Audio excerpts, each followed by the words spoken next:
वालेकुम नाज़रीन।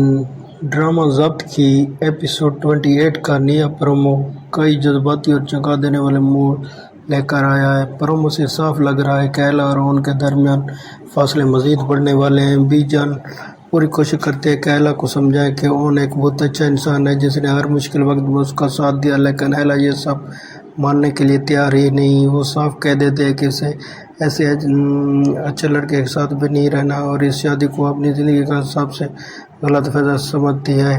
दूसरी तरफ सबसे तकलीफ दे लम्हा वो है जब ओन ये सारी बातें खुद सुन लेता है। जिस इंसान ने एला की इज्जत और वक़ार के लिए पूरी दुनिया का सामना किया, आज उसके जज्बात बुरी तरह मजरूह होते दिखाई देते हैं।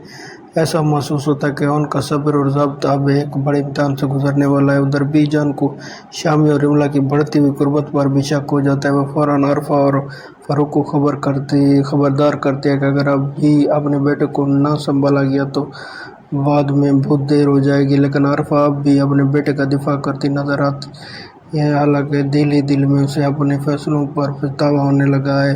अब देखना यह है कि एला को उनकी कुर्बानी का एहसास होगा, क्या उन आखिरकार खामोशी तोड़ देगा और क्या बीजान की वारने किसी बड़े तूफान को रोक पाएगी। ये तमाम सवाल जानने के लिए देखिए ज़ब्त की एपिसोड 28 कल शाम 7 बजे सिर्फ हर पल जियो पर। अगर ये रिव्यू मेरे अच्छे लगे तो प्लीज़ चैनल को सब्सक्राइब कर दें। थैंक्स।